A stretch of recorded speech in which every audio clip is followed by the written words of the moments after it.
Assalamualaikum. So this is our lecture 19 PSC 201 for final preparation.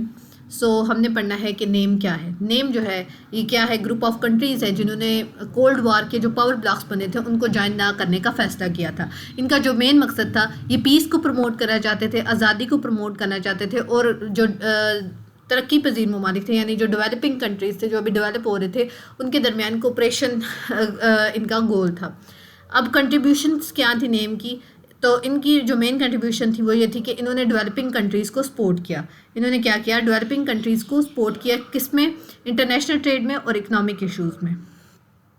Help promote the rise of oil producing countries, और जो oil produce करती थी countries उनकी help की through किससे? Opex की डिमांड से, OPEC की डिमांड से. और उनकी तीसरा इनका जो इनकी कंट्रीब्यूशन थी, इन्होंने क्रिएशन क्या किया, किसकी कंट्रीब्यूशन में हिस्सा लिया, किसकी क्रिएशन में कंट्रीब्यूट किया. एक तो यूनाइटेड स्टेट्स की conference on trade and development में और दूसरा ग्रुप ऑफ 77. ये जो दो क्रिएशंस थे इसमें इन्होंने हिस्सा लिया. ये एज MCQs भी आ सकते हैं और एज अ शॉर्ट क्वेश्चन भी आ सकता है कि आप इनके नेम लिखें. और ये एक और शॉर्ट क्वेश्चन के तौर पे आ सकता है कि आप जो है क्या करेंगे, कंट्रीब्यूशन लिखे नेम की, कोई से भी 3 पॉइंट.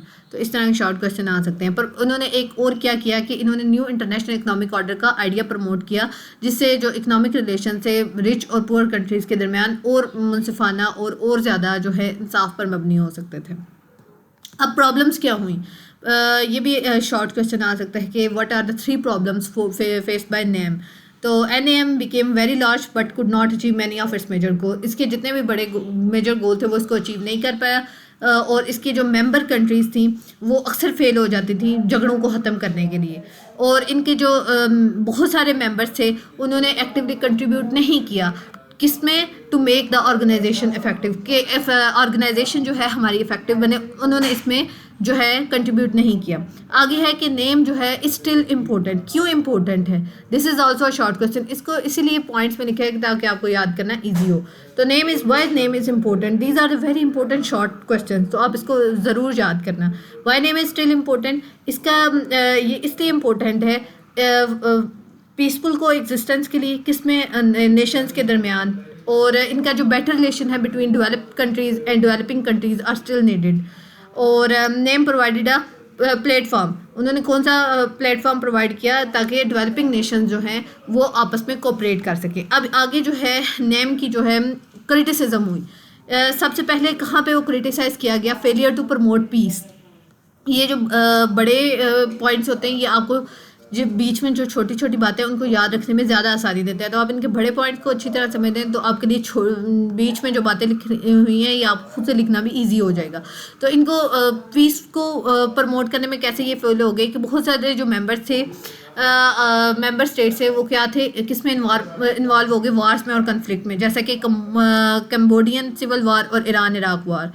बहुत सारे जो मेंबर्स थे वो इसमें इन्वॉल्व हो गए. फिर failure to resolve major disputes.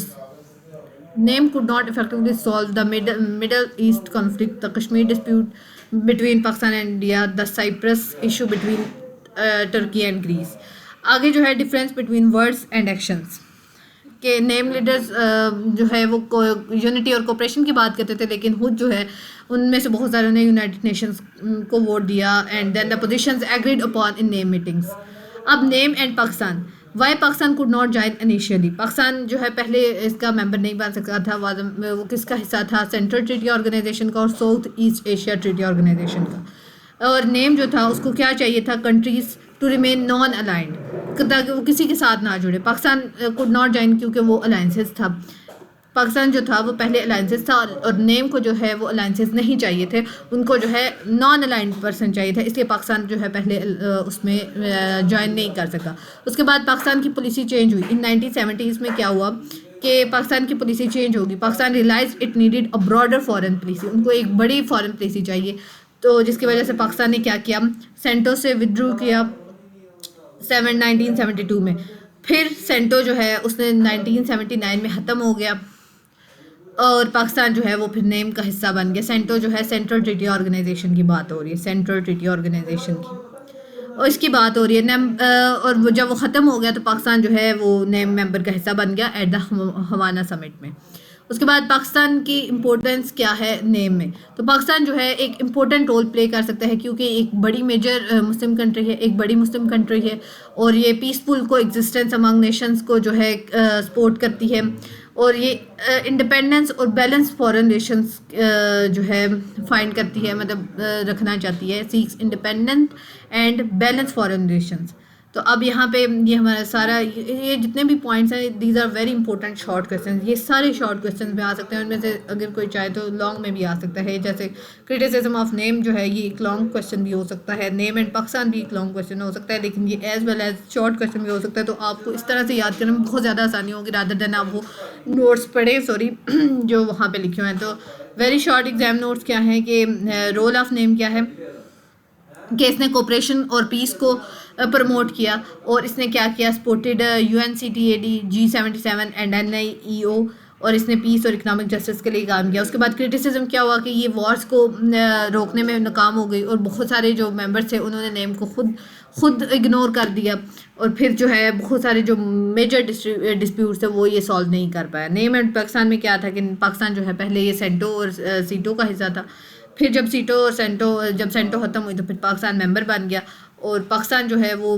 Peaceful and independent foreign policy को सपोर्ट करता है, तो इसलिए वो नेम के ज़रिए वो कर सकता है। तो ये था हमारा आज का टॉपिक। इंशाल्लाह हम अगला लेक्चर कल पढ़ेंगे और रोज़ाना अगर हम एक लेक्चर कवर करेंगे तो इंशाल्लाह फाइनल तक हमारा ये सारा कवर हो जाएगा। So please don't forget to subscribe.